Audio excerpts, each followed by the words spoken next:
Bonjour à toutes, bonjour à tous. Nous sommes le dimanche 4 juillet et j'ai la grande joie de vous retrouver pour un tirage. J'ai choisi le tarot divinatoire de Juliette Sharman Burke, dont les cartes sont illustrées par Giovanni Caselli. 78 lames de tarot. Alors c'est vrai que le tarot, c'est un véritable enseignement. Petit clin d'œil à Arina Contedina, qui a étudié le tarot, l'enseigne divinement bien. Et c'est la raison pour laquelle aussi j'ai choisi de tirer une seule carte du tarot, parce que je sais que c'est ô combien pas difficile, mais prenant. Et le tarot, on ne peut pas raconter n'importe quoi, parce que vraiment les cartes sont remplies de détails, et la connaissance est importante. Contrairement à une lecture, par exemple, oraculaire, là, le tarot, il y a vraiment une signification, une connaissance, un apprentissage des cartes, des couleurs. Et vous allez voir, je viens de tirer le roi de Pentacles. Je vais vous montrer cette carte en détail et nous allons l'étudier, parce que les cartes du tarot ont toujours beaucoup de choses à nous dire et sont vraiment en lien avec ce que nous pouvons traverser dans notre vie. Le roi de Pentacles. Alors regardez bien, l'élément c'est la terre.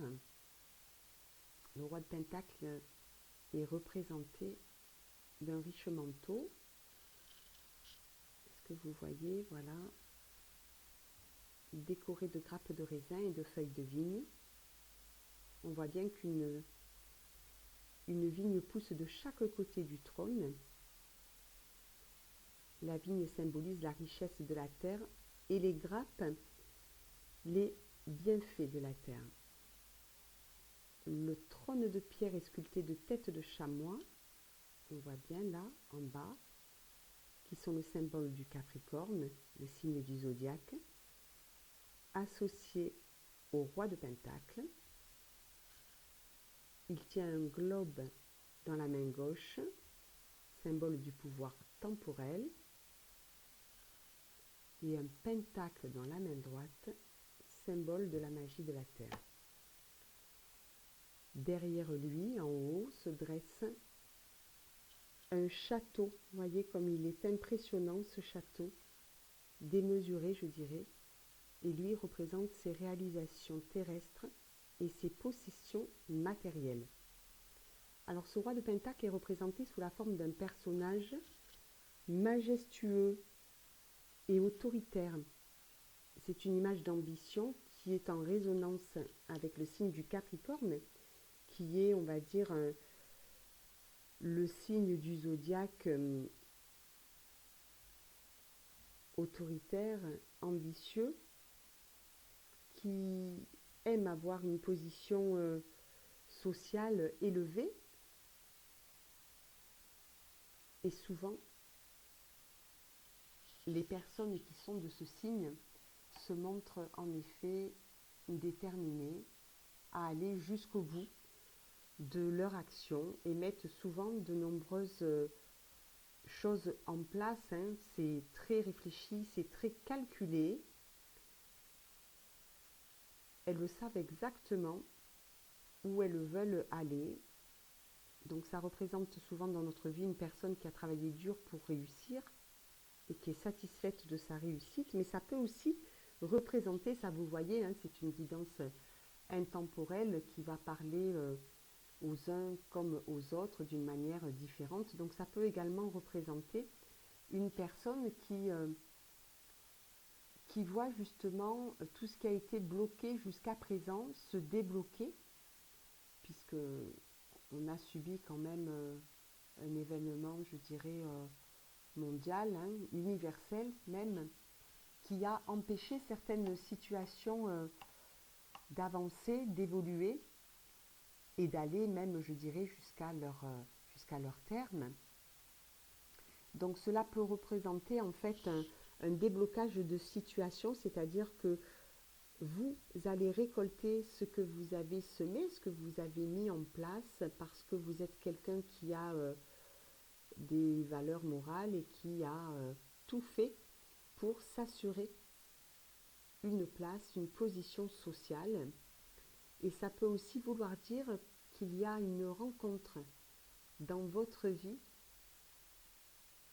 d'un personnage qui sait exactement que la sécurité matérielle et financière passe par lui. Et il avance justement déterminé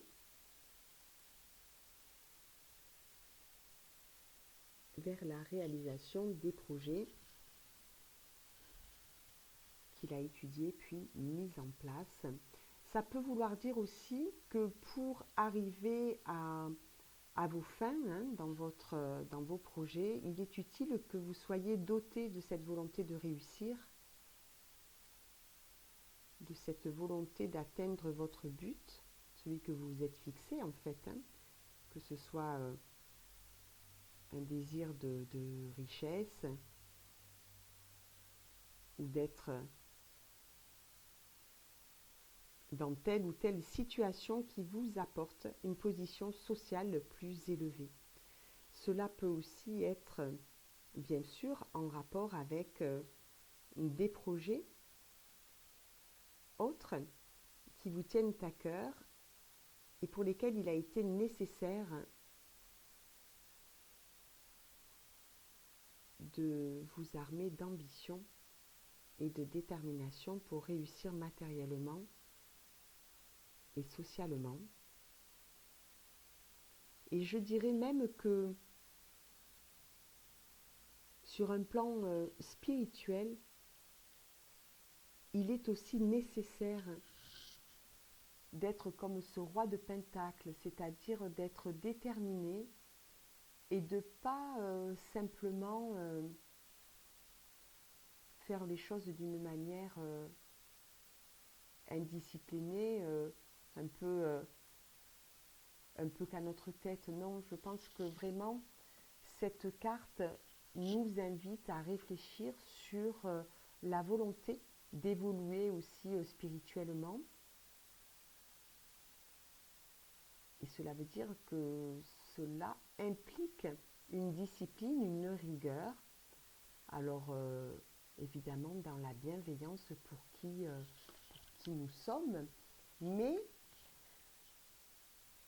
avec cette volonté de s'ouvrir à d'autres plans, à d'autres dimensions, c'est-à-dire d'oser sortir de sa zone de confort, de réfléchir autrement avec d'autres pistes que celles que l'on a connues jusqu'alors, de faire aussi le tri dans notre vie de ce qui ne devrait pas nous incomber, de ce qui peut freiner justement cette avancée. Voilà, il est temps de s'ancrer davantage à la terre afin qu'elle soit réellement, je dirais, une alliée pour la réalisation de nos projets. Si vous dites, allez, cette semaine, je prends soin de moi, de mes corps énergétiques, je vais marcher en pleine conscience, je vais m'occuper de moi, de cette ambition, en faisant abstraction de ce qui m'entoure, en prenant justement votre place dans cette société sans vous sentir justement happé par des événements ou même par des personnes qui n'ont pas la même ambition que vous. Et bien si vous arrivez à vous discipliner, à faire rentrer dans votre quotidien cette rigueur positive bien sûr,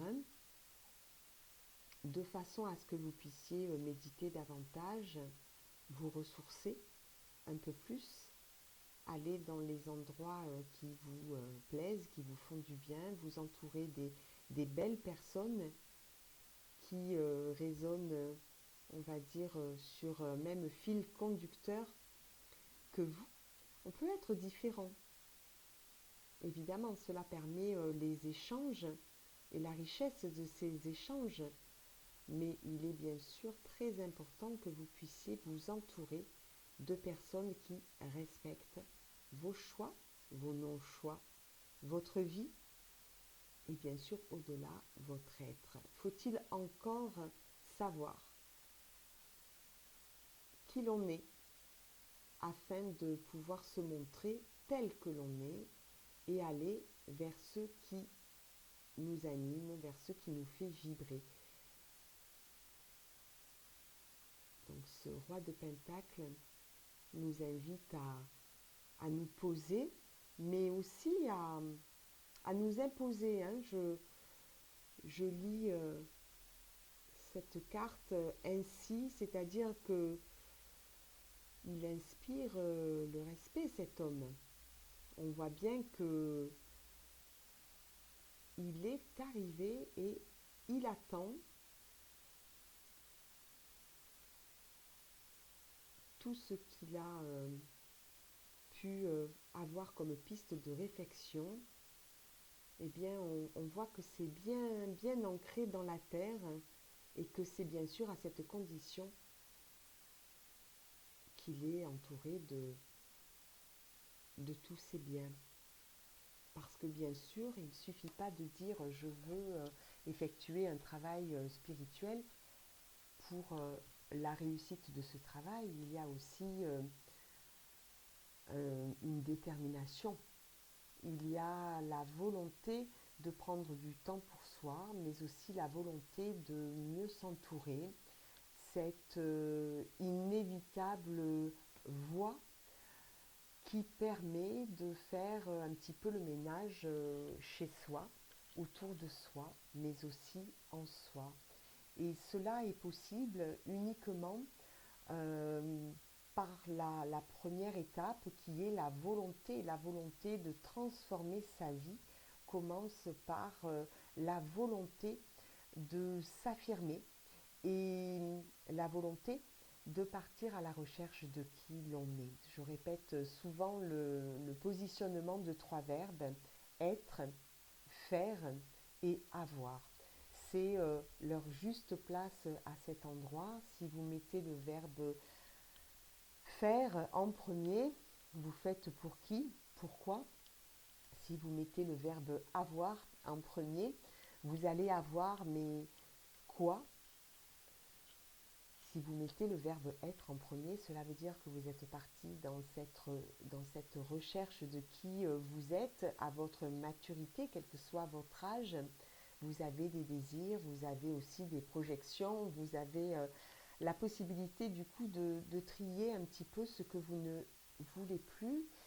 Et nous sommes tous les, on va dire, les co-créateurs de notre vie, bien entendu, mais au-delà, les personnes responsables de nos choix et de nos non-choix. Et cette carte nous invite aujourd'hui à, à vraiment nous pencher sur notre détermination, c'est-à-dire est-ce que nous voulons juste le lundi être sur une voie spirituelle ou dans tel et tel projet, ah oui, ça serait pas mal, etc. Mais bon, petit à petit, ça ne tient pas la route parce que ça manque de volonté, de détermination, d'ancrage et puis bien sûr de réflexion, pas forcément intellectuelle, hein, mais voilà, un positionnement avec l'être que vous êtes en association avec des situations, d'autres personnes également. C'est ainsi que nous pouvons voir des projets se réaliser et puis bien sûr sur une terre ferme, solide et puis surtout fertile. Alors que si on n'est pas toujours bien droit dans ses bottes et puis bien ancré, tout ce qui peut se passer autour de nous a vite fait de nous ébranler, de nous bousculer et puis surtout de ne pas nous permettre d'aller jusqu'au bout de nos souhaits. Voilà, je vous invite à la sagesse, à la réflexion Je vous remercie en tout cas de votre fidélité. N'hésitez pas à aller faire un petit tour sur mon site Divinam en soins, à partager ces vidéos, à les liker bien sûr pour qu'elles remontent et qu'elles soient visibles par beaucoup plus de personnes et puis à vous abonner. Je vous souhaite une belle semaine et je vous dis à bientôt.